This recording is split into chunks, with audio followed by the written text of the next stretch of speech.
7 companies controlled 85% of the world's oil for over 40 years through the most successful cartel in industrial history. The Seven Sisters, Exxon Mobil, Chevron, Texaco, Gulf Oil, Royal Dutch Shell, and BP, weren't competing. They were coordinating. In 1928, their executives met at a Scottish castle and created the As-Is Agreement, secretly dividing global oil markets while maintaining the illusion of competition. The numbers were staggering. By 1950, they controlled 90% of oil production outside North America and the Soviet Union. They owned Middle Eastern oil fields, controlled tanker fleets, operated refineries, and set every price consumers paid. This wasn't free market capitalism, it was centrally planned monopoly. They coordinated production quotas, allocated market shares, and fixed prices through agreements that would have been felonies domestically. When Iran tried nationalizing its oil in 1953, the sisters helped orchestrate a coup overthrowing the democratic government. When independents challenged them, they used predatory pricing for destruction. For 40 years, they accumulated wealth exceeding most nations' GDPs. Their monopoly only collapsed in the 1970s when producing nations formed their own cartel, OPEC, and seized control of the resource that had been stolen from beneath their feet. The companies that would become the Seven Sisters emerged from the chaotic early decades of the oil industry, when wildcatters and speculators transformed petroleum from a curiosity into the fuel of industrial civilization. Standard Oil, founded by John D. Rockefeller in 1870, established the template that others would follow. Vertical integration, controlling every stage from production through refining to retail, aggressive acquisition of competitors, and ruthless use of monopoly power to eliminate resistance. By 1911, when the Supreme Court ordered Standard Oil's dissolution under antitrust law, Rockefeller had created the most dominant monopoly in American history. The company controlled approximately 64% of U.S. oil refining capacity, operated pipelines that transported the majority of American crude, and sold petroleum products through retail networks spanning the country. The breakup created 34 separate companies from the original Standard Oil Trust, but 3 emerged as dominant: Standard Oil of New Jersey, which kept the Standard Oil brand and became Esso, later Exxon; Standard Oil of New York, SoConee, later Mobil; and Standard Oil of California, SoCal, later Chevron. These companies maintained interlocking ownership, shared technology and expertise, and coordinated activities in ways that preserved much of the original monopoly's power, despite the legal separation. Here's what's critical to understand. The antitrust breakup didn't destroy Rockefeller's model. It franchised it. Instead of one massive monopoly, there were now multiple powerful companies that understood the value of coordination and possessed the institutional knowledge to implement it. Texaco's origins were different but complementary. Founded in 1902 as the Texas Company, it grew by exploiting the massive oil discoveries at Spindletop and other Texas fields. By the 1920s, Texaco had become a fully integrated oil company, rivaling the Standard Oil fragments in capabilities if not quite in size. Gulf Oil emerged from the Mellon family's investments in Spindletop. The Mellons, a banking dynasty rivaling the Rockefellers in wealth, saw oil's potential and built Gulf into a major competitor. By 1907, Gulf had constructed one of the largest refining complexes in the world at Port Arthur, Texas. What these American companies shared was dominance in Western Hemisphere production. They controlled Texas oil, California oil, and increasingly Venezuelan oil as that country's massive reserves were discovered and developed in the 1920s. But they lacked access to Eastern Hemisphere markets, which were controlled by European companies operating under colonial arrangements that excluded American competition. Royal Dutch Shell represented the merger of 2 companies with complementary strengths. Royal Dutch, which controlled oil production in the Dutch East Indies, now Indonesia, and Shell Transport and Trading, a British company that operated tanker fleets and marketing networks. The 1907 merger, with Royal Dutch holding 60% and Shell 40%, created a company with global reach, Asian production, European markets, and the capital to compete with Standard Oil internationally. Shell's managing director, Henri de Terding, was one of the most brilliant and ruthless executives in oil history. He understood that oil was too capital-intensive and too strategically important to be left to market competition. Coordination was necessary. and deterring would spend decades building the systems that made coordination possible. Anglo-Persian Oil Company, later British Petroleum, then BP, had the most direct government involvement. The company was founded in 1909 to exploit oil discoveries in Persia, Iran, where British explorer William Knox D'Arcy had secured a concession from the Shah covering most of the country. The British government, led by Winston Churchill as First Lord of the Admiralty, bought a controlling 51% stake in Anglo-Persian in 1914. The rationale was strategic. The Royal Navy needed secure oil supplies as it converted from coal, and British ownership of Persian oil provided that security. This government ownership created a model that other nations would eventually copy: state involvement in oil companies to serve national interests. But in 1914, it primarily served British imperial interests in maintaining control over Persian oil while excluding potential competitors. You see, the Seven Sisters weren't created through a single conspiracy or coordinated plan. They emerged organically from the structure of the early oil industry, where huge capital requirements, vertical integration advantages, and strategic importance created natural pressures toward consolidation and coordination. By the early 1920s, these companies dominated their respective spheres. The American Five controlled Western Hemisphere production, Shell operated globally with strength in Asia, and Anglo-Persian controlled Persian oil under British government backing. But they faced a common problem: ruinous competition.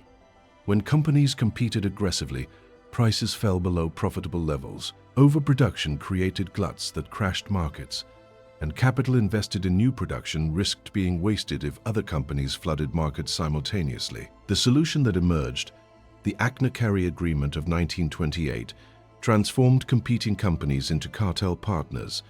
But before we examine that agreement, it's important to understand the context that made coordination attractive to all parties. The 1920s oil industry was characterized by boom-bust cycles. New field discoveries, Spindletop, Oklahoma, California, Venezuela, would temporarily flood markets with cheap oil. Companies would slash prices to move inventory. Profits would collapse. Then production would stabilize, prices would recover, and the cycle would repeat. I mean, look at what this meant for long-term planning.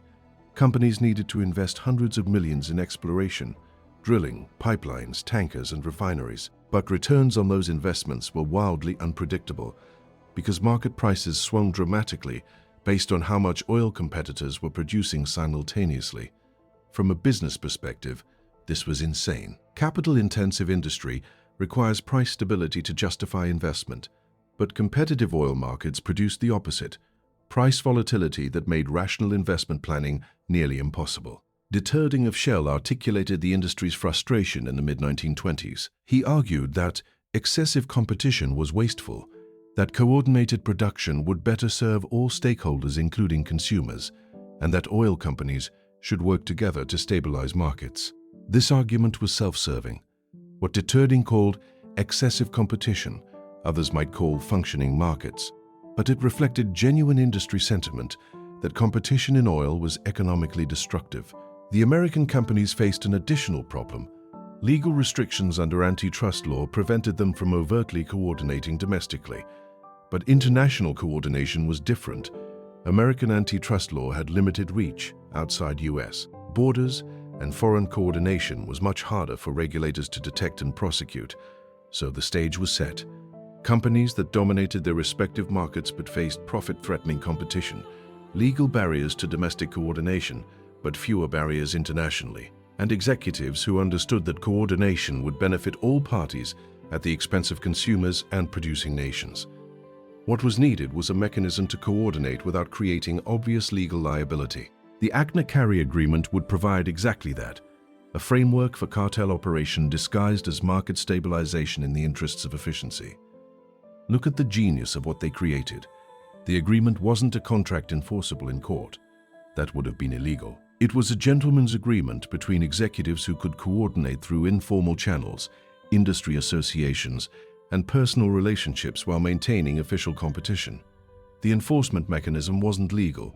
It was economic retaliation. Any company that violated the cartel by price cutting or overproducing would face coordinated punishment from the others through predatory pricing in that company's key markets until the defector surrendered. This enforcement through retaliation made the cartel self-sustaining without requiring legal structures that could be prosecuted. As long as all parties understood that cooperation was more profitable than competition and that defection would be punished, the system could maintain itself indefinitely. By 1928, the pieces were in place. Dominant companies controlling most global production, executives willing to coordinate, legal environment that made international coordination difficult to prosecute, and economic logic that made cooperation profitable for all participants. The August 1928 meeting at Achnacarry Castle would formalize these arrangements into the system that would govern global oil for the next 4 decades. The document that emerged from the August 1928 meeting at Achnacarry Castle was officially titled Pool Association for the Limitation of Excessive Competition, but everyone involved understood its real purpose, creating a cartel to control global oil markets. Henri Deterding of Shell, Walter Teagle of Standard Oil of New Jersey, and John Cabman of Anglo-Persian signed the initial agreement, but the framework they established would eventually include all 7 companies and govern their operations across 5 continents. The agreement's preamble blamed competition for industry instability, arguing that excessive competition has resulted in tremendous overproduction, leading to price cutting and other destructive practices. The solution, it proposed, was cooperation to eliminate waste and stabilize markets. This language was carefully chosen to sound like rational business practice rather than illegal monopoly. Eliminating waste and stabilizing markets sounded beneficial. What it actually meant was fixing prices and dividing markets, activities that were felonies under American antitrust law. The core principle was deceptively simple: maintain current market shares. Each company would keep its existing percentage of global sales. If total oil demand grew by 10%, each company would increase sales by 10% to maintain relative shares. No one would try to gain at competitors' expense. You see, this as-is principle transformed competition into coordination. Instead of fighting for market share, companies would expand proportionally, ensuring that growth benefited all parties equally.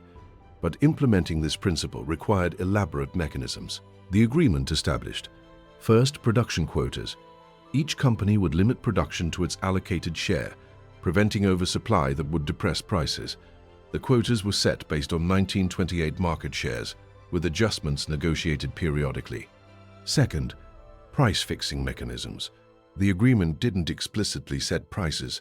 That would have been too obviously illegal. Instead, it established basing point pricing, where all companies would quote prices based on U.S. Gulf Coast costs, plus transportation, regardless of actual production location. This meant that oil from the Middle East, which cost far less to produce than U.S. oil, would be priced as if it had been produced in Texas and shipped from there. The difference between actual cost and basing point price represented pure profit that companies shared according to agreed formulas. I mean, think about the magnitude of this scam. Middle Eastern oil cost perhaps 25 cents per barrel to produce. It was sold at prices based on $1.50 per barrel, U.S. production costs. The $1.25 difference was essentially free money extracted from every consumer who bought petroleum products.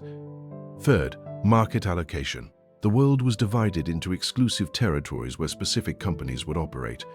Overlapping territories used agreed formulas to split business. When a company sold in another's territory, it paid a compensation fee that preserved the exclusive territory holder's profits. Fourth, joint venture arrangements for new discoveries. If one company discovered oil in unallocated territory, the others would participate proportionally through joint ventures, partnerships, or purchase agreements.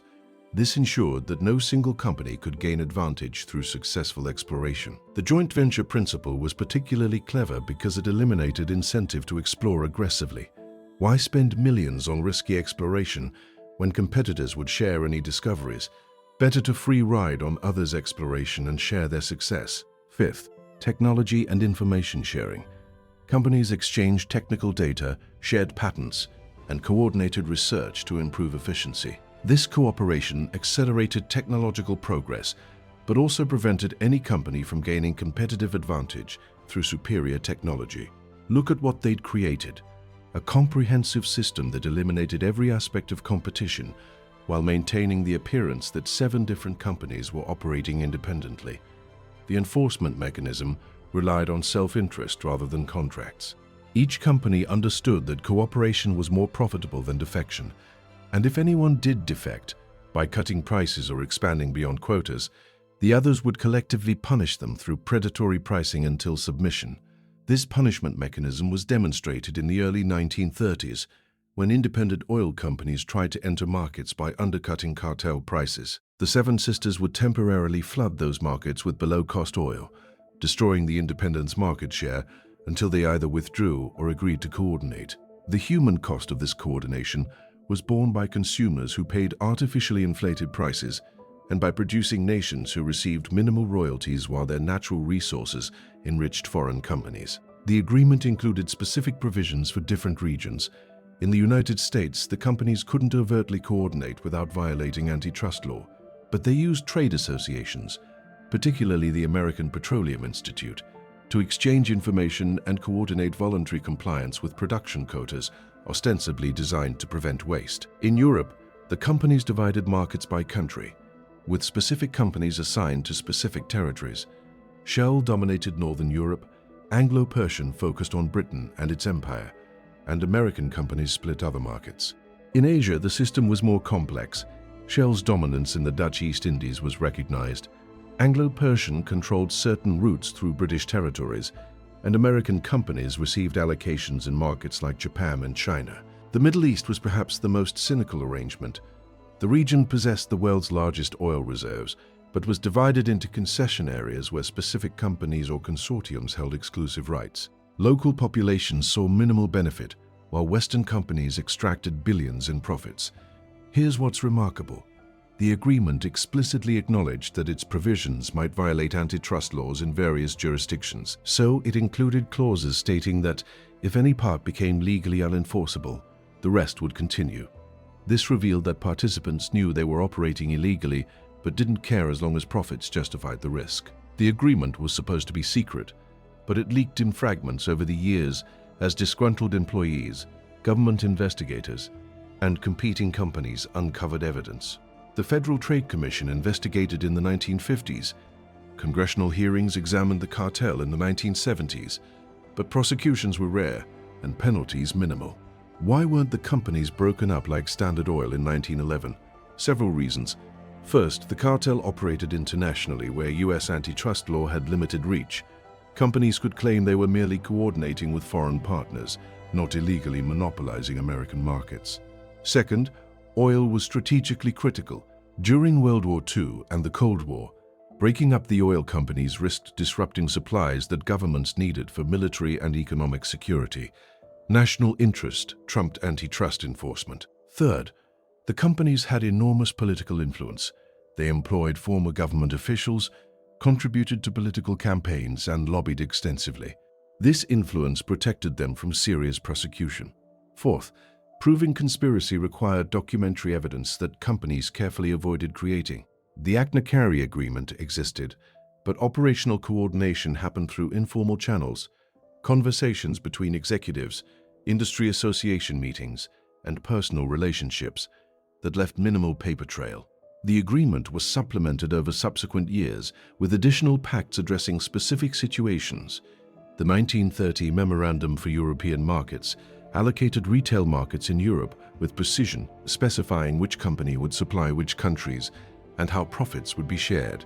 The 1932 Heads of Agreement for Distribution established protocols for sharing information about markets, coordinating pricing changes, and resolving disputes without resorting to competition. The 1934 Draft Memorandum of Principles created mechanisms for allocating production from new Middle Eastern fields discovered by any of the cartel members. Look at the bureaucratic sophistication. These weren't crude monopolists violently suppressing competition. These were sophisticated businessmen creating complex coordination mechanisms that delivered monopoly profits while maintaining plausible deniability about collusion. By the late 1930s, the Seven Sisters had perfected their cartel. They controlled approximately 90% of oil produced outside the Soviet Union and United States. They set prices that ensured enormous profits. They allocated markets to avoid competition. And they presented themselves to the world as independent companies vigorously competing for business. The system would survive World War II essentially intact, and would dominate global oil markets until the 1970s, when producing nations finally organized their own cartel, OPEC, and shattered the Seven Sisters' control. But before that collapse, the sisters would spend 3 decades extracting unprecedented wealth from their monopoly, shaping global politics to protect their interests, and demonstrating that properly structured cartels can operate successfully for decades, even when technically illegal. The greatest oil reserves ever discovered lay beneath the deserts of the Middle East, and the Seven Sisters ensured that they, not the local populations, would control and profit from this wealth for decades. The conquest began in Persia, Iran, where William Knox D'Arcy, a British entrepreneur, obtained a concession in 1901 covering 500,000 square miles, roughly 3/4 of the country. The terms were extractive even by the standards of the time. D'Arcy paid £20,000 plus 16% of net profits to the Persian government, while retaining complete control over all operations. When oil was discovered in commercial quantities in 1908, the Anglo-Persian Oil Company was formed to exploit it. The British government's purchase of a controlling stake in 1914 transformed oil extraction from business venture into imperial policy. The Persian operation established a pattern that would repeat across the Middle East. Western companies negotiated concessions with rulers who had limited understanding of oil's value, paid minimal royalties while claiming enormous profits, and used political and military power to enforce arrangements when local populations objected. The concession system was fundamentally neo-colonial. Local rulers received payments that seemed generous in absolute terms, but represented tiny fractions of the oil's actual value. Companies gained control over vast territories for decades, and local populations, who actually lived above the oil, received nothing. Iraq represented the next conquest, and here the cartel coordination became explicit. After World War I and the collapse of the Ottoman Empire, the victorious British and French divided Middle Eastern territories. Iraq, under British mandate, possessed significant oil potential. The Turkish Petroleum Company, later Iraq Petroleum Company, was formed in 1928 as a consortium including Anglo-Persian 23.75%, Shell 23.75%, French interests 23.75%, and American companies 23.75%. The remaining 5% went to Kalust Gulbenkian, an Armenian businessman who'd helped broker the deal. Here's what made this consortium remarkable. Companies that theoretically competed globally agreed to jointly develop Iraqi oil and share profits equally. This arrangement violated every principle of market competition, but perfectly embodied the cartel coordination established at Achnacarry. The consortium included a self-denial clause.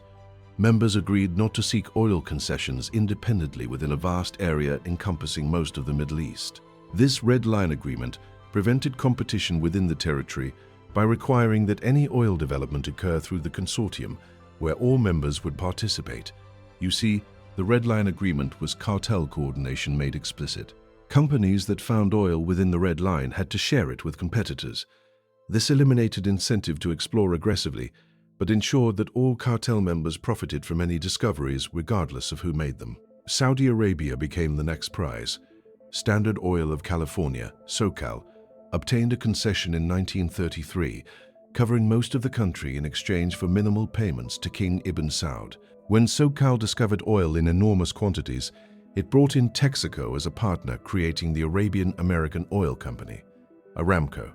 The Saudi concession terms were extraordinarily favorable to the companies. They paid a royalty of only 4 gold shillings per ton, roughly 21 cents per barrel, regardless of the oil's market price.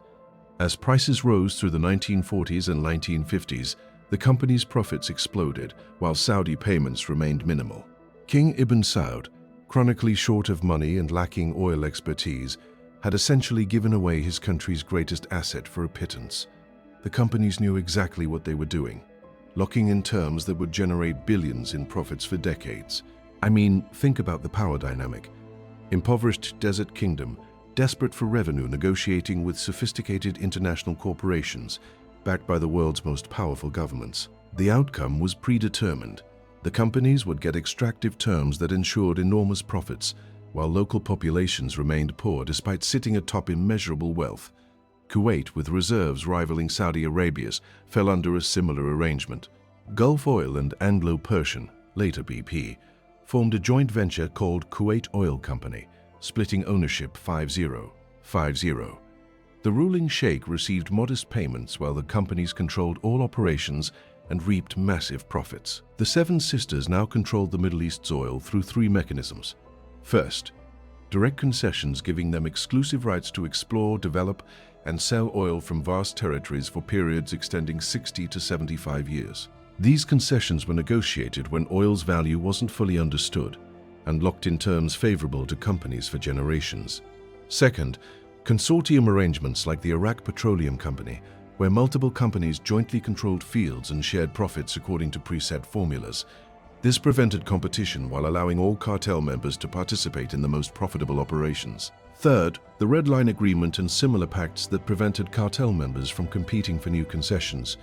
If one company found oil, the others would share the discovery, eliminating the incentive to undercut each other in negotiations with local rulers. This three-pronged control structure meant that Middle Eastern oil, which would prove to be the most valuable natural resource deposit in human history, enriched Western companies and consumers, while the producing nations received minimal compensation. The wealth extracted was staggering. By the 1950s, Middle Eastern oil cost perhaps 1025 cents per barrel to produce. It sold for $1.50 to $2 per barrel using the basing point pricing system. The difference, $1.25 to $1.75 per barrel, represented nearly pure profit, most of which flowed to the Seven Sisters. With production reaching millions of barrels daily, this translated to billions in profits annually. The companies became some of the most valuable corporations on earth, while Saudi Arabia, Iran, Iraq, and Kuwait remained relatively poor despite possessing the world's greatest oil wealth. Look at the colonial logic embedded in this system.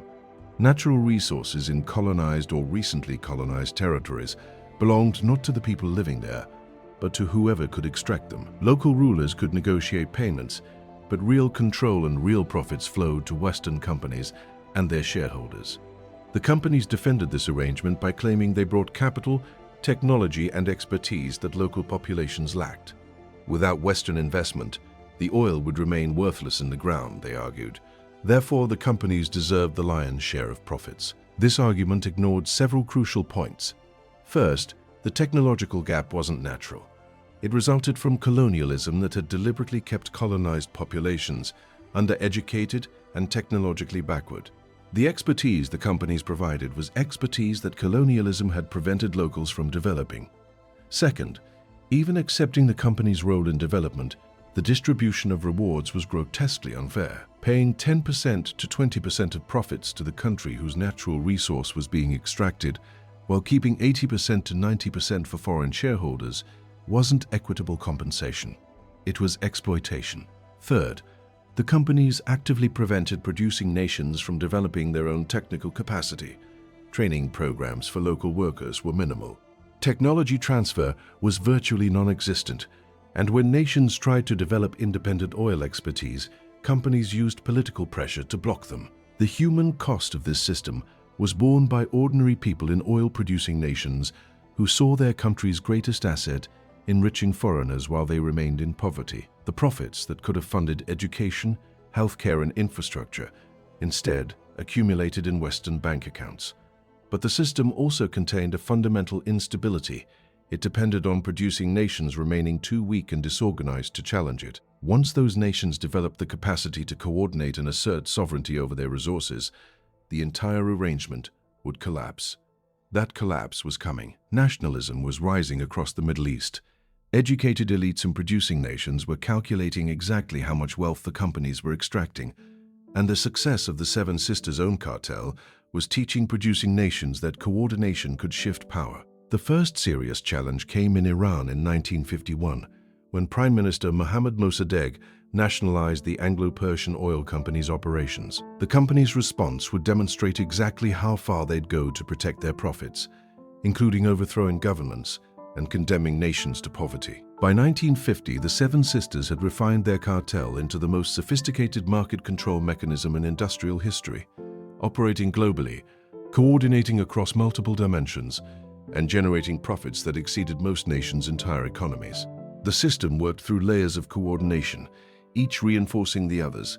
At the production level, companies allocated crude oil output according to the quotas established at Achnacarry and modified through subsequent agreements. When demand increased, production increased proportionally. When demand weakened, all companies cut production simultaneously to maintain prices. This production coordination prevented the oversupply that had plagued oil markets in the 1920s. No company could gain market share by overproducing because the others would match the increase, flooding markets and crashing prices to everyone's detriment. Better to coordinate and maintain high prices. The mechanism for enforcing production discipline was elegant.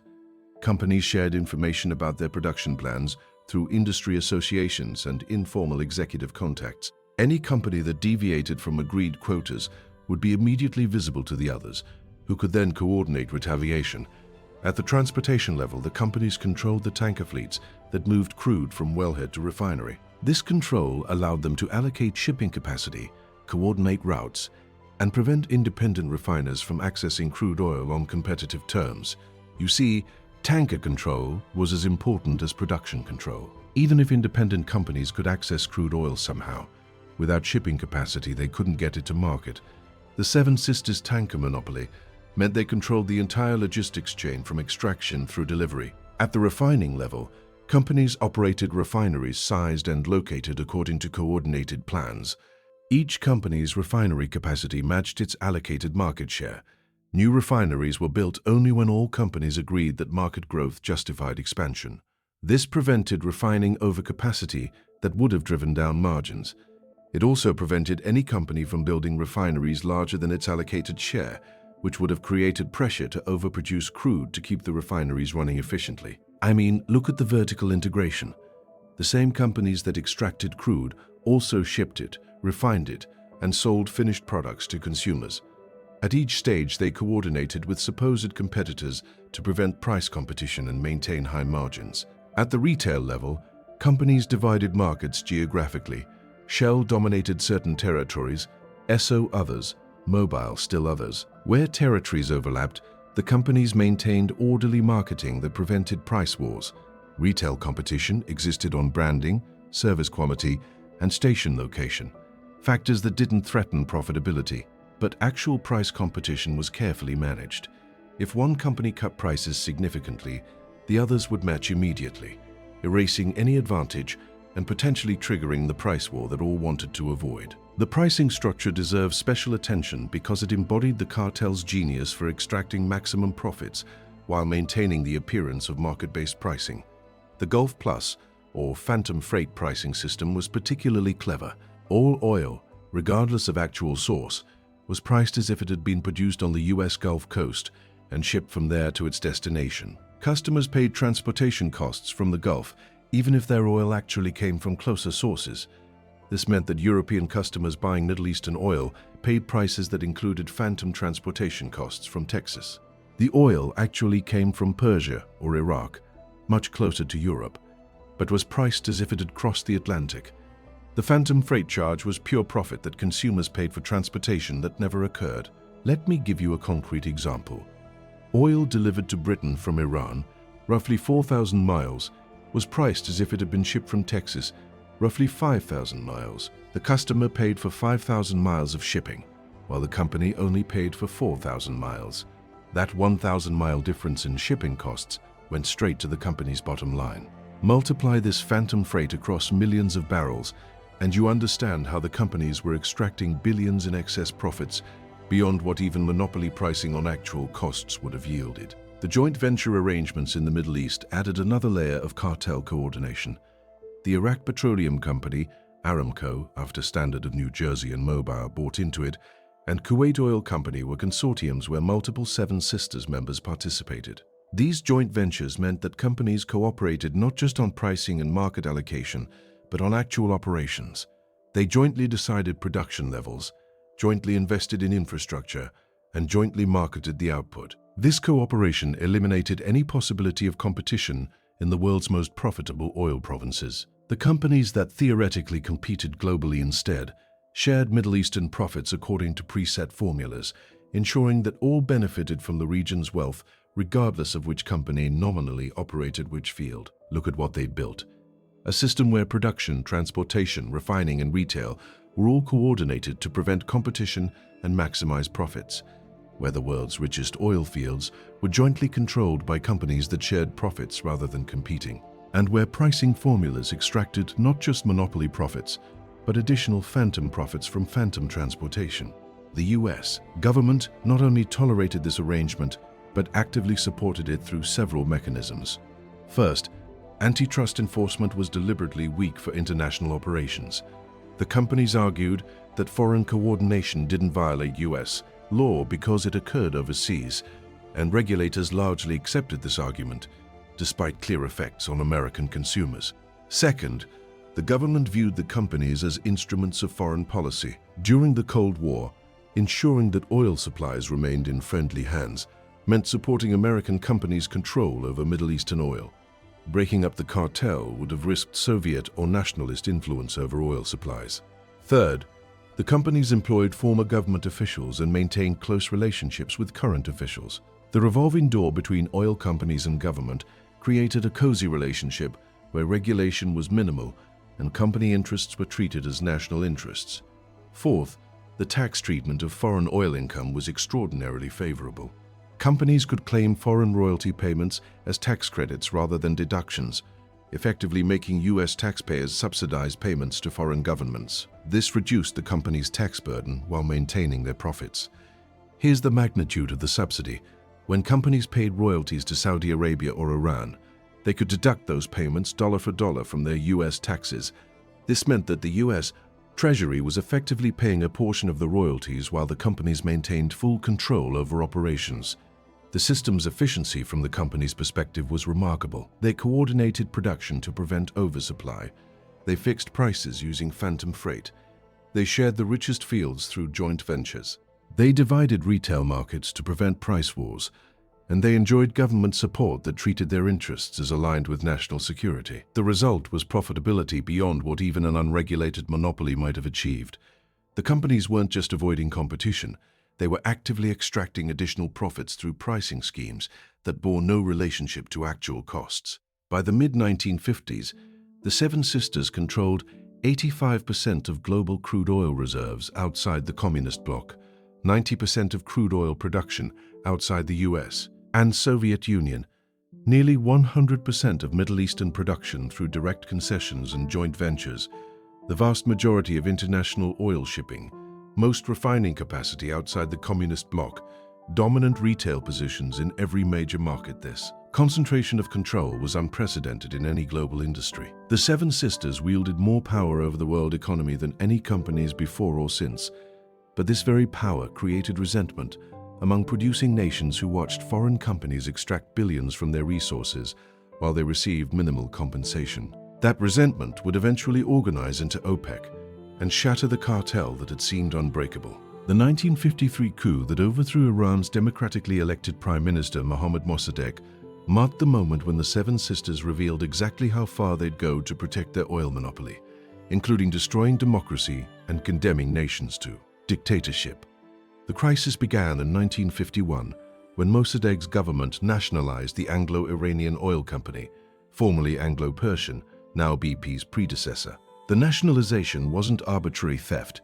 It was a response to grotesque exploitation that had enriched Britain while keeping Iran poor despite its oil wealth. The numbers tell the story. By 1950, Anglo-Iranian was extracting approximately 30 million tons of oil annually from Iran. The company's profits from Iranian operations exceeded £170 million per year, roughly $500 million at the time. Iran received £16 million annually in royalties, less than 10% of the profits generated from its own natural resource. Meanwhile, the British government received more in taxes from Anglo-Iranian than Iran received in royalties. Britain was profiting more from Iranian oil than Iran itself, a colonial arrangement that Iranians increasingly viewed as intolerable. Mossadegh, a nationalist politician with overwhelming popular support, campaigned on ending this arrangement. When he became Prime Minister in 1951, he moved quickly to nationalize Anglo-Iranian's operations and create the National Iranian Oil Company to operate the fields under Iranian sovereignty. You see, Mossadegh wasn't a communist or a radical.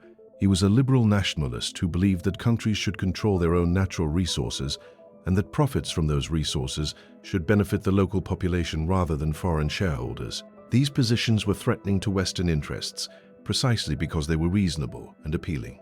Anglo-Iranian's response was swift and brutal. The company evacuated all British personnel, removing the technical expertise needed to operate the fields and refineries. This was economic sabotage designed to make nationalization fail by demonstrating that Iran couldn't operate the facilities without Western technical support. But the real weapon was the embargo. Anglo-Iranian had the Seven Sisters organize a complete boycott of Iranian oil.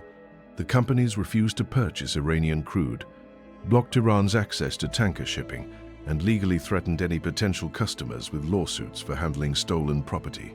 This embargo was cartel coordination in its most naked form. 7 supposedly independent companies coordinated to destroy Iran's ability to sell its natural resource, demonstrating that the cartel operated not just to fix prices, but to enforce political outcomes favorable to corporate interests. I mean, think about what they did.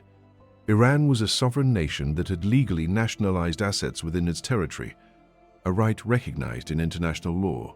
The companies responded by organizing an economic blockade designed to strangle Iran's economy until the government capitulated or collapsed. The embargo was devastated Iranian economy. Oil revenue, which had provided 70% of government income, disappeared. The budget fell into massive deficit. Currency collapsed. Unemployment surged. Economic crisis created political instability that threatened Mossadegh's government. But Mossadegh remained popular, and the Iranian people supported nationalization despite economic hardship. Democratic politics wasn't producing the outcome the companies wanted. Iranians preferred poverty with sovereignty to wealth under foreign control. So the companies and their government backers decided that democracy in Iran had to be ended. The British government, heavily invested in Anglo-Iranian and dependent on its tax revenue, lobbied the Eisenhower administration to help overthrow Mossadegh. The argument was geopolitical. If Iran's nationalization succeeded, other producing nations would follow. The entire Middle Eastern concession system would collapse. Communist influence would grow. Western access to oil would be threatened. The Eisenhower administration, already predisposed to view nationalism in developing countries as communist-influenced, agreed to support a coup. The CIA and British MI6 coordinated Operation Ajax, a plan to overthrow Mossadegh and install the Shah, Iran's monarch, as dictator with full control over the government. The operation combined propaganda, bribery, and orchestrated violence. CIA operatives distributed money to buy support among Iranian military officers and political figures. They organized street demonstrations that made Iran appear ungovernable. They spread propaganda claiming Mossadegh was leading Iran toward communism. In August 1953, the coup succeeded. Mossadegh was arrested, tried on fabricated charges, and imprisoned. The Shah, who had briefly fled Iran, returned with American backing and established an increasingly authoritarian regime. Look at what the Seven Sisters and their government allies had accomplished. They'd overthrown a democratically elected leader with mass popular support and replaced him with a dictator who would rule through repression for the next 26 years. Democracy was destroyed to protect corporate profits. The post-coup settlement demonstrated what the entire operation was about. After the coup, the Shah agreed to a new arrangement where Iranian oil would be controlled by a consortium of international companies, the Seven Sisters plus French interests. The consortium gave Anglo-Iranian 40% share, with American companies, Gulf, Jersey Standard, Socony, Texaco, and SoCal, collectively receiving 40%, Shell receiving 14%, and French interests receiving 6%.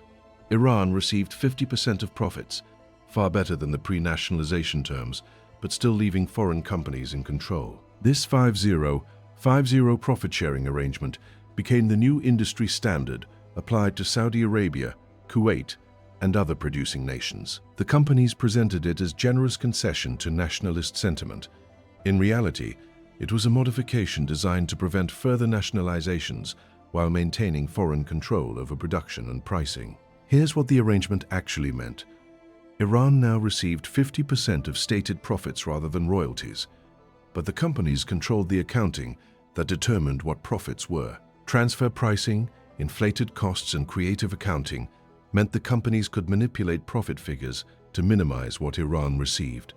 More importantly, the companies retained control over production decisions, pricing, and market access. Iran couldn't decide how much oil to produce, what price to charge, or who to sell to.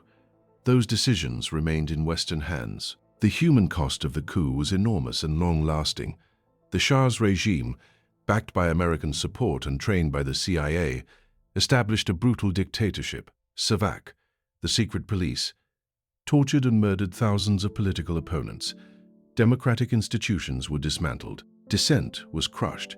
This repression lasted until 1979, when the Iranian Revolution overthrew the Shah. The revolution was anti-American and anti-Western, precisely because of the 1953 coup and the decades of dictatorship it had imposed. The hostility between Iran and the United States that persists today traces directly to the Seven Sisters' decision that Iranian democracy was less important than their oil profits. I mean, look at the chain of causation. Western companies exploited Iran. To Iran, democratically elected government to end exploitation to companies and their government allies, overthrew democracy to dictator ruled brutally for 26 years. To revolution produced anti-Western government to hostility persists. 70+ years later, the entire tragic history of modern Iran stems from the decision that corporate control over oil justified destroying democracy. The 1953 coup also sent a message to other oil-producing nations: challenge the Seven Sisters and face potential overthrow. This threat deterred nationalist movements in other countries and prolonged the company's dominance. Saudi Arabia, Kuwait, and other Gulf states observed what happened to Iran and concluded that accommodation was safer than confrontation. The Seven Sisters' willingness to overthrow governments that challenged them was now proven, making other governments more cautious about asserting sovereignty over their resources. But the coup also planted seeds for the cartel's eventual downfall. Producing nations learned that they needed to organize collectively to match the company's cartel power. Individual nations could be overthrown or economically crushed, but if major producers coordinated, they could shift the balance of power. This lesson would eventually produce OPEC, an organization explicitly modeled on the Seven Sisters cartel, but representing producing nations instead of consuming nations' companies. The Iranian coup revealed the true nature of the Seven Sisters' power. It wasn't just economic, it was political and military, backed by Western governments willing to use violence to protect corporate interests. The rhetoric about free markets and competition was exposed as fiction. When markets produced outcomes the companies disliked, like democratically elected governments asserting sovereignty, the companies worked to overturn those outcomes through any means necessary, including military coups. This wasn't capitalism. It was neo-imperialism, where corporate interests were enforced through state violence and where democracy was expendable when it conflicted with profit. The formation of OPEC in 1960 marked the beginning of the end for the Seven Sisters monopoly, though it would take another 13 years for that end to fully materialize. The Organization of Petroleum Exporting Countries was born from producing nations' growing frustration with their powerlessness. They watched massive wealth being extracted from their territories while receiving minimal compensation. They saw the Seven Sisters coordinate to maintain high prices for consumers while keeping payments to producers low, and they recognized that the company's cartel power came from coordination, so producers needed to coordinate too. The immediate trigger was a price cut. In February 1959, British Petroleum unilaterally reduced the posted price, the reference price used to calculate royalty payments. The cut reduced what producing nations received per barrel, even though consumer prices remained unchanged. The Seven Sisters were simply transferring more profit to themselves at producers' expense. Then, in August 1960, Jersey Standard cut posted prices again. This second cut was too much for producing nations to tolerate. If they didn't resist, the companies could keep cutting posted prices while maintaining consumer prices, steadily reducing what producers received. Venezuela and Saudi Arabia, the two largest producers outside the United States, took the lead in organizing resistance. They invited Iran, Iraq, and Kuwait to Baghdad in September 1960 to form a coordinated response. On September 14, 1960, these five nations formed OPEC with a simple goal: prevent further price cuts and eventually regain control over pricing decisions that affected their fundamental economic interests. You see, OPEC wasn't originally about raising prices or wielding oil as a political weapon. It was a defensive organization formed to prevent the Seven Sisters from unilaterally reducing the already major payments that producers received. But the companies and Western governments immediately viewed OPEC as threatening. Newsweek called it a grave development. The State Department worried about producer coordination challenging company control. Oil executives privately discussed how to destroy the new organization before it gained strength. The Seven Sisters' initial strategy was to ignore OPEC and continue operating as if it didn't exist. They refused to negotiate with OPEC as an organization, insisting on bilateral talks with individual nations. This divide-and-conquer approach had worked for decades. Why would it fail now? But OPEC members maintained discipline. They refused bilateral negotiations that would have divided them. They insisted that any agreements cover all members, and critically, they stopped competing with each other for market share. The same coordination strategy that had made the Seven Sisters successful. I mean, look at what was happening. Producing nations were learning from their exploiters. The Seven Sisters had demonstrated that coordination was more powerful than competition. OPEC was applying that lesson, turning the company's own strategy against them. The 1960s saw a gradual shift in the balance of power. OPEC didn't immediately control prices or dictate terms, but it successfully prevented further posted price cuts. The companies couldn't reduce payments to producers as easily as before, because OPEC members would collectively resist. More importantly, OPEC nations began developing independent technical expertise. They trained petroleum engineers, established national oil companies, and acquired the knowledge needed to operate fields without total dependence on the Seven Sisters' expertise. Libya's experience demonstrated the new dynamic. After Muammar Gaddafi seized power in 1969, his government demanded higher royalty payments and greater control over production decisions. The companies operating in Libya, including several Seven Sisters members, initially resisted. But Gaddafi understood cartel dynamics. He didn't challenge all companies simultaneously. He targeted the most vulnerable, Occidental Petroleum, an independent company heavily dependent on Libyan oil. Gaddafi threatened to nationalize Occidental unless it accepted his terms. Occidental, lacking the cartel backing that Seven Sisters members enjoyed, couldn't withstand the threat. It capitulated, accepting higher payments and reduced control. Once company had agreed, the others had to follow. Otherwise, Occidental would gain competitive advantage through access to cheaper oil. Look at the genius of Gaddafi's strategy. He'd figured out how to break cartel discipline by targeting the weakest member. Once company broke ranks, the rest had to follow to maintain relative competitive positions. The united front that had preserved the Seven Sisters' power for decades was cracking. The Libyan success emboldened other producers. If Libya could force better terms, why couldn't Saudi Arabia, Iran, or Venezuela? Through the early 1970s, producing nations successfully negotiated increased payments, higher royalty rates, and greater participation in production decisions. The 1971 Tehran and Tripoli agreements marked a turning point. OPEC nations negotiated collectively with the companies for higher posted prices, increased royalty rates, and inflation adjustments. The companies, facing united producer front and lacking government support for another coup like Iran 1953, accepted terms that significantly increased producer revenue. These agreements transferred billions in wealth from consuming nations to producing nations. Oil prices rose, but the increase went to producer governments rather than to company profits. The Seven Sisters were being squeezed between rising costs and political constraints on raising consumer prices. By 1973, the power balance had fundamentally shifted. Producing nations controlled the resource. They had developed sufficient technical expertise to operate fields independently. They were coordinating through OPEC to prevent the divide-and-conquer tactics that had worked previously. And they recognized that oil gave them political power that could be wielded for objectives beyond just economic gain.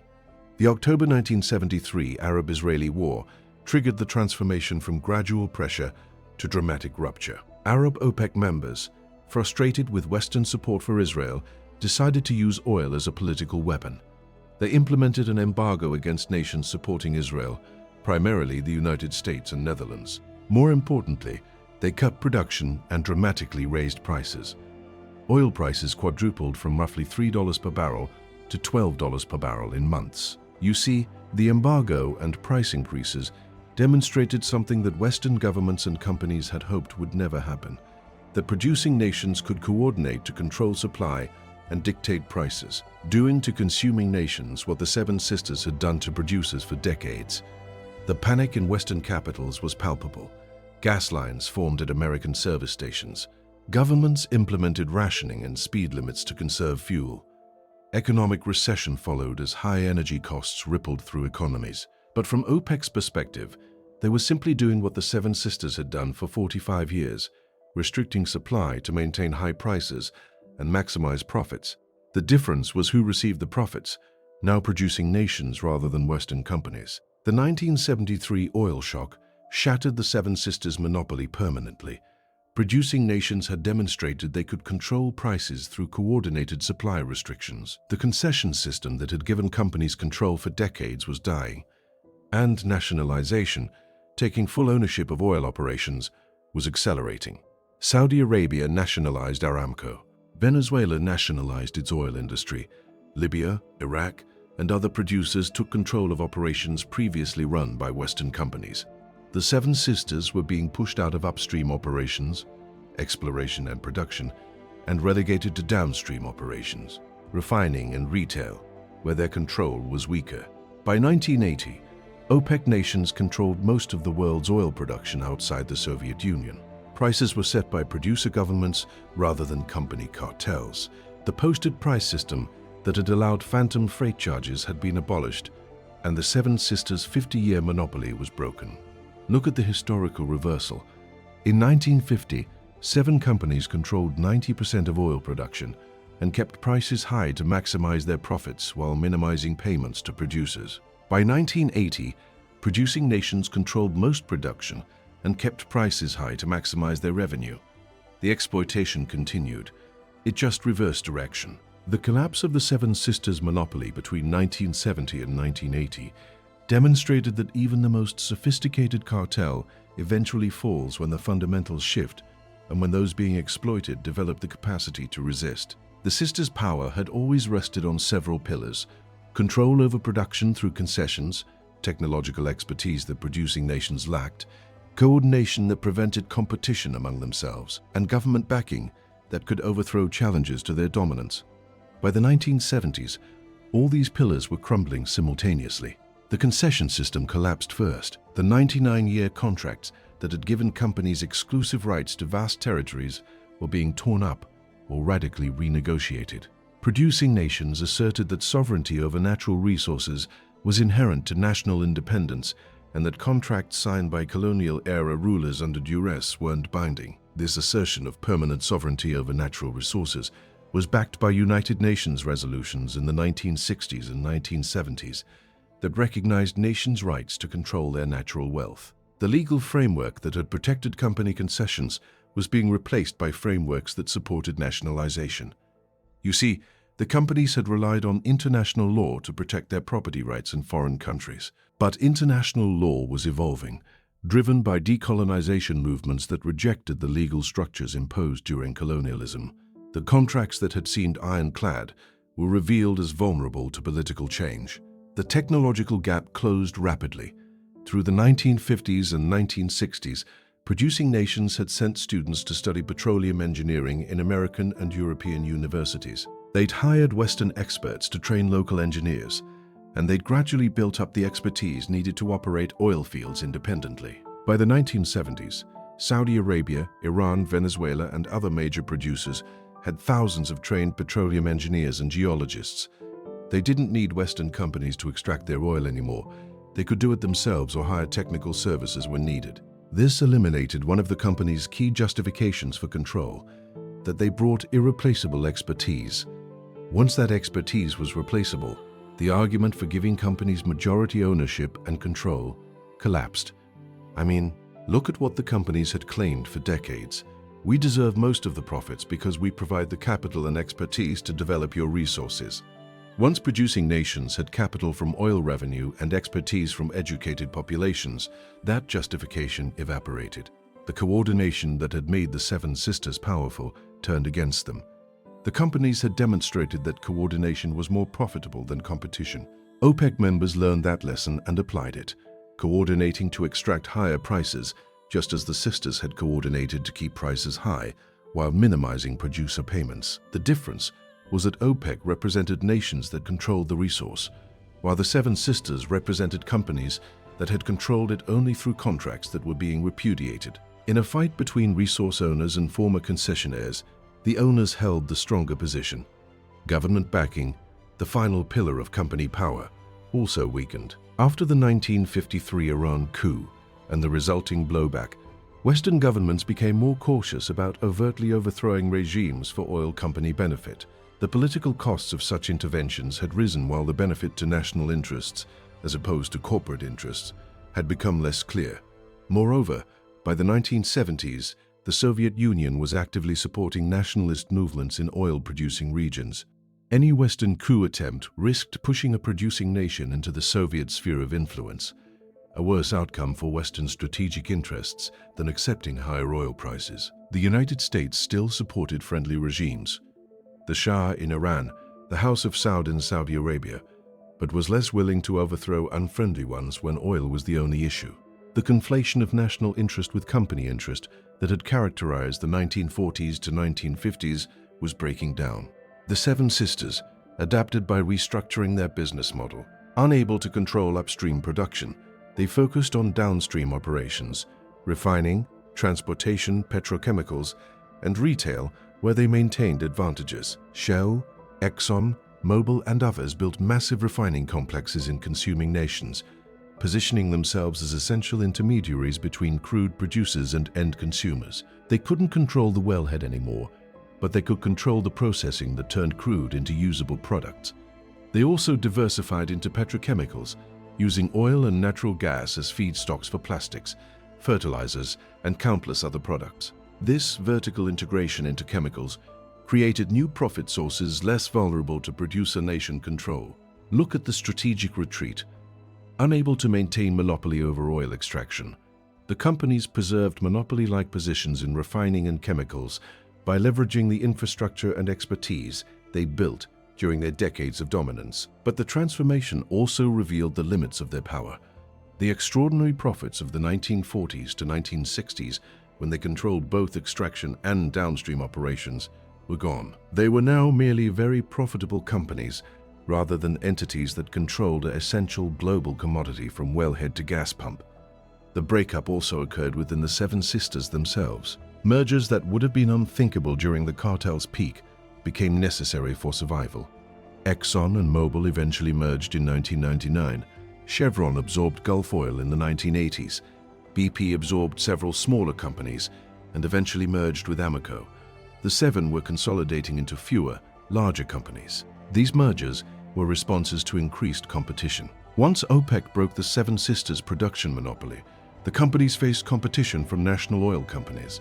Saudi Aramco, PDVSA in Venezuela, NIOC in Iran, and from independent oil companies that had grown large enough to challenge the former cartel members. The industry that had been dominated by seven coordinating companies became more competitive, not perfectly competitive, but more so than the cartel era. Prices fluctuated based more on supply and demand rather than coordinated manipulation. New entrants could establish positions without being crushed by cartel retaliation. I mean, think about what happened. The most successful industrial cartel in history, operating for over 40 years, controlling the most valuable commodity on earth, was broken by the people it had exploited, organizing their own cartel and asserting sovereign control over their resources. The irony was perfect. The Seven Sisters had taught producing nations that coordination was more powerful than competition, that controlling supply was the key to high prices, and that united action could overcome individual weakness. OPEC learned those lessons and used them to break the company's monopoly. By 1985, the transformation was complete. The Seven Sisters as a coordinated cartel were finished. Some of the companies still existed, though many under different names after mergers. They remained very large and very profitable, but they no longer controlled global oil markets. That control had passed to OPEC, which now set prices through production quotas. The exploitation continued. High oil prices transferred wealth from consuming nations to producing nations. just as the Seven Sisters monopoly had previously transferred wealth in the opposite direction. The consumer, caught between competing monopolies, paid inflated prices regardless of whether the Seven Sisters or OPEC controlled supply.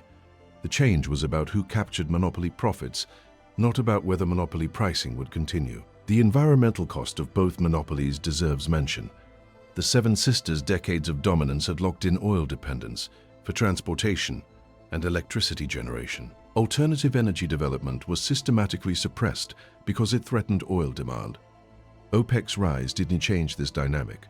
Producing nations had even stronger incentives to maintain oil dependence because their entire economies depended on oil revenue. Both the sisters and OPEC shared interest in preventing alternatives to petroleum from becoming viable. The result was decades of delayed investment in renewable energy, continued greenhouse gas emissions, and growing climate crisis that both monopoly systems contributed to and neither had incentive to address. The Seven Sisters, as a coordinated cartel, died in the 1970s, but their legacy shapes oil markets, geopolitics, and corporate power structures today. Decades after their monopoly collapsed, the companies themselves survived and thrived through transformation. Exxon, Chevron, Shell, and BP remain among the world's largest and most profitable corporations. They don't control production like they once did, but they dominate refining, petrochemicals, and retail in ways that preserve enormous market power. ExxonMobil's 2022 profits exceeded $55 billion, the highest annual profit ever recorded by a Western oil company. Shell, BP, and Chevron collectively earned over $100 billion in profits in 2022. These aren't struggling companies that lost everything when their monopoly broke. They're enormously successful corporations that adapted to new realities. The adaptation involved several strategies.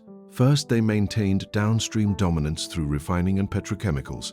While they don't control crude production like before, they control the processing that turns crude into usable products, a choke point that preserves market power. Second, they invested heavily in frontier exploration, deep water, Arctic, unconventional resources, where technical barriers limited national oil companies' participation. If they couldn't dominate easy-to-extract Middle Eastern oil, they'd dominate the difficult-to-extract reserves that required advanced technology.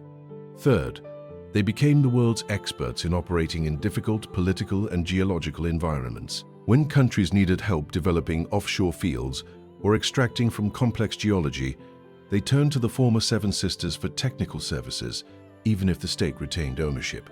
You see, the companies traded direct ownership for technical dominance. They couldn't own Middle Eastern oil fields anymore, but they could be paid handsomely to help develop and operate them. The revenue model changed, but profitability remained high.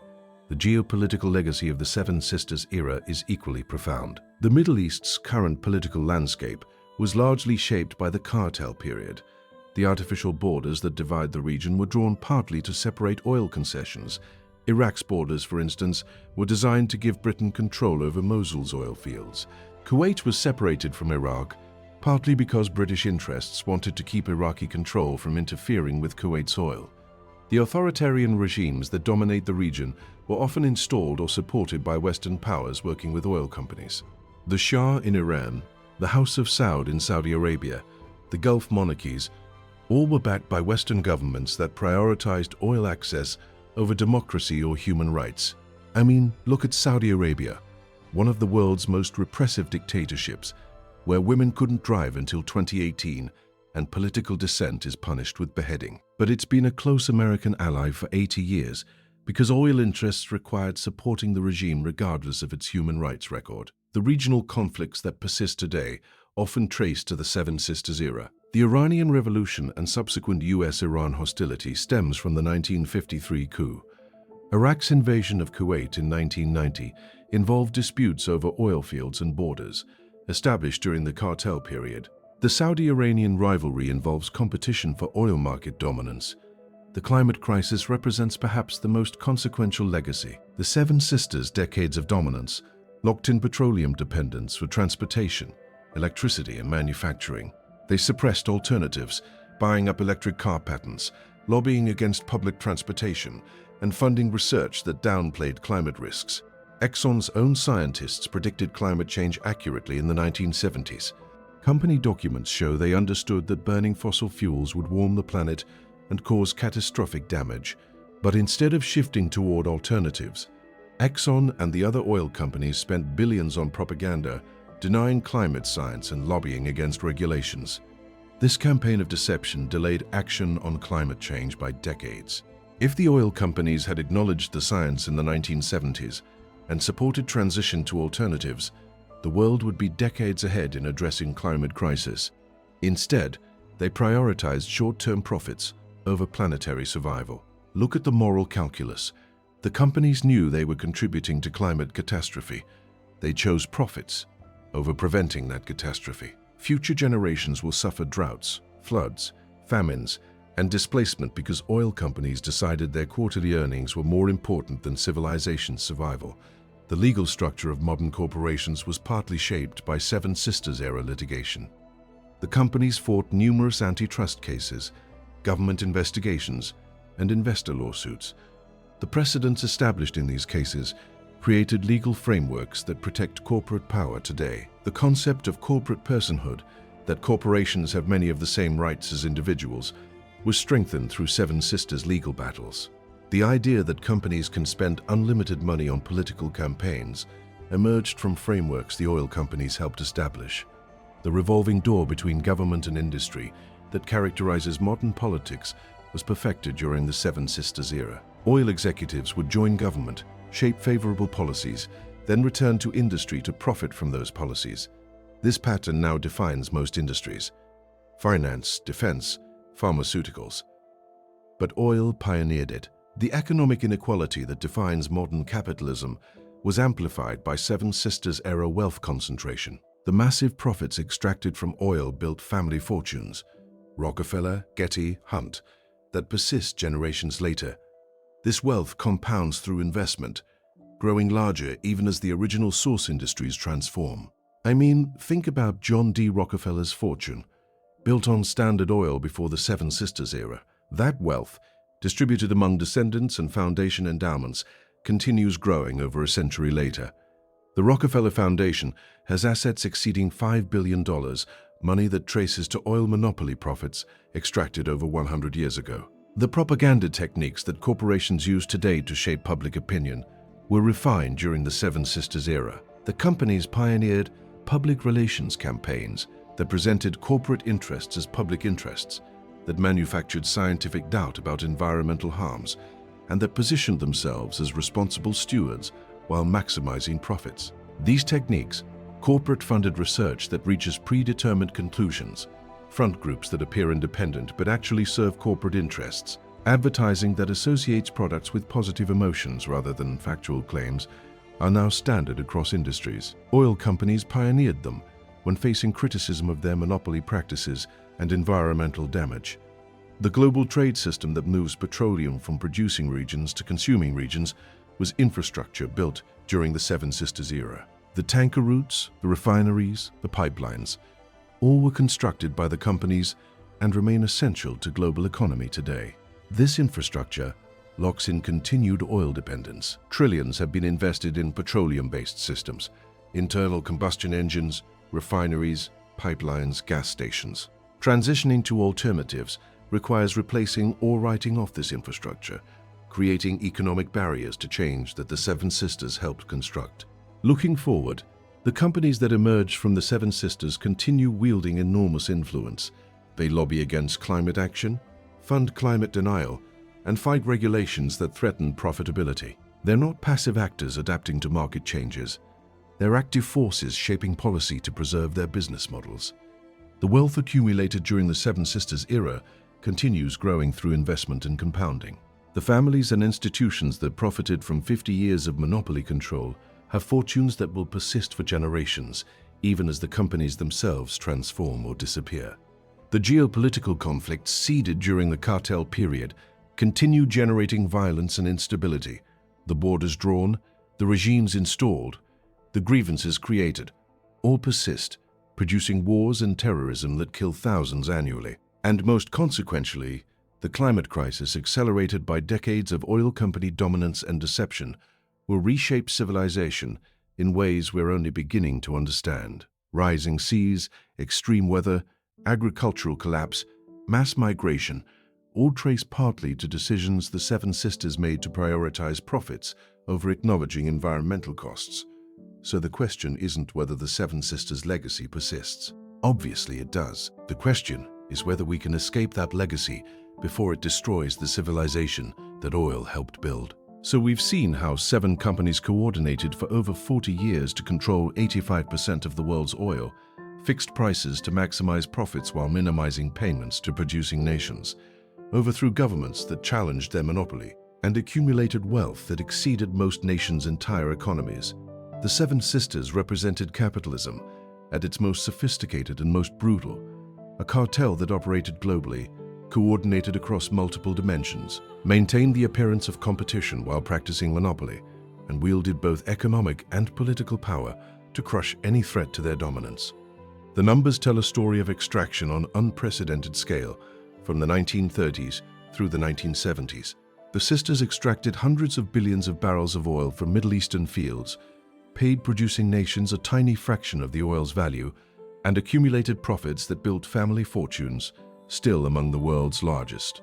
Saudi Arabia, sitting atop the world's greatest oil reserves, remained relatively poor until the 1970s because the Seven Sisters' pricing formulas ensured most wealth flowed to Western companies and consumers. Iran's democracy was destroyed and replaced with dictatorship because democratic control over oil threatened corporate profits. Venezuela's development was distorted because foreign companies controlled its greatest natural resource. The human cost of this monopoly was measured in missed opportunities: the schools not built, the hospitals not funded, the infrastructure not developed because oil wealth enriched foreign shareholders instead of local populations who actually lived above the resource. The environmental cost is still accumulating. The Seven Sisters' decades of dominance locked in petroleum dependence that persists today.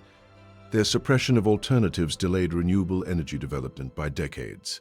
And their campaign of climate denial, continuing even after their own scientists confirmed the threat, helped create the crisis that now threatens civilization. But the story also demonstrates that even the most powerful monopolies eventually fall when circumstances shift. The Seven Sisters seemed invincible through the 1950s and 1960s. They controlled production, set prices, and had government backing to enforce their interests. Yet within a decade, their monopoly collapsed. What broke them wasn't government antitrust enforcement or consumer activism. It was the people they'd exploited learning to organize. OPEC copied the Seven Sisters coordination strategy and used it to shift power from consuming nations to producing nations. This reversal didn't end monopoly pricing or exploitation. It just changed who benefited. Consumers continued paying inflated prices, but now the monopoly profits went to producing nation governments rather than Western oil companies. The lesson isn't that markets eventually self-correct toward competition and efficiency. The lesson is that monopolies persist as long as those being exploited lack the capacity to resist, and they collapse when resistance becomes organized and effective. Today's energy landscape still bears the Seven Sisters imprint. ExxonMobil, Chevron, Shell, and BP remain among the world's most profitable corporations. They don't control crude production like before, but they dominate refining, petrochemicals, and retail in ways that preserve enormous market power and generate tens of billions in annual profits. The geopolitical conflict seeded during the Seven Sisters era continued generating violence. The borders drawn to separate oil concessions create tensions between nations. The authoritarian regimes installed to protect oil interests suppress democracy and human rights. The grievances created by decades of exploitation fuel extremism and terrorism. And the climate crisis, accelerated by the sisters' suppression of alternatives and campaign of scientific denial, represents the most consequential legacy. Future generations will live with rising seas, extreme weather, and ecological collapse, partly because oil companies prioritized quarterly profits over planetary survival. So how should we judge the Seven Sisters' legacy? Were they brilliant businessmen who efficiently developed the oil resources that powered 20th century prosperity? Or were they exploitative monopolists who accumulated obscene wealth through price fixing, while impoverishing producing nations and accelerating climate catastrophe? The answer, uncomfortable but honest, is both.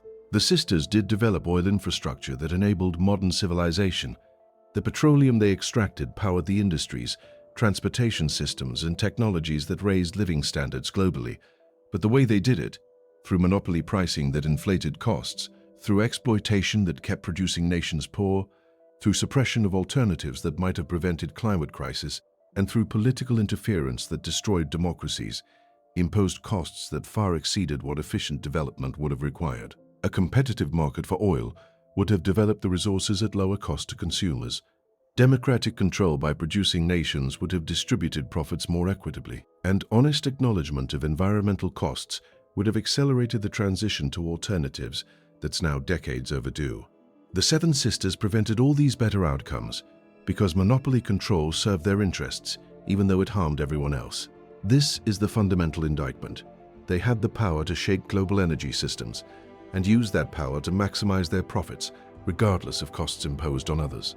Whether we like it or not, the Seven Sisters story reveals that sophisticated monopolies can operate successfully for decades, even when technically illegal. That corporate interests can overwhelm democratic governance when companies coordinate internationally beyond single government's regulatory reach, and that the consequences of allowing such monopolies persist long after the monopolies themselves collapse. The companies that emerged from the Seven Sisters continue fighting climate action, continue lobbying for favorable treatment, and continue prioritizing shareholder returns over environmental sustainability or energy transition. They learned from the cartel's collapse that monopoly can't be maintained forever, but they also learned that enormous profits can be extracted for decades before resistance becomes effective.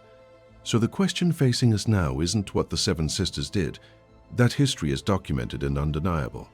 The question is whether we'll allow their successors to continue delaying energy transition, whether we'll permit monopoly-like concentration in renewable energy, as it occurred in petroleum, and whether we'll learn from this history or repeat its worst elements under new circumstances. The Seven Sisters controlled oil for 40 years. Their legacy will shape civilization for centuries. Whether that legacy destroys us or merely constrains us depends on choices we make today about energy, climate, and corporate power. If you made it through this deep dive into the Seven Sisters, the secret cartel that controlled global oil for over 40 years, overthrew governments to protect profits, and built the energy dependence that's now driving climate catastrophe, drop a in the comments. This video required digging through declassified documents about the 1953 Iran coup, reading the actual Achnacarry agreement that established the cartel, analyzing oil company financial records from the monopoly era, and trying to understand how 7 companies maintained illegal price fixing for decades without serious prosecution. The Seven Sisters story is a masterclass in how monopoly power actually works when corporations coordinate globally beyond any single government's regulatory reach. If you're interested in more stories about cartels that shaped the modern world, check out my video on De Beers and the diamond monopoly, another case where sophisticated price fixing convinced consumers that common minerals were precious and rare. The link is in the description. Subscribe if you enjoyed this exploration of how corporate power operates at global scale and how monopolies that seem invincible eventually collapse when those being exploited organize resistance. I try to connect historical events to present realities.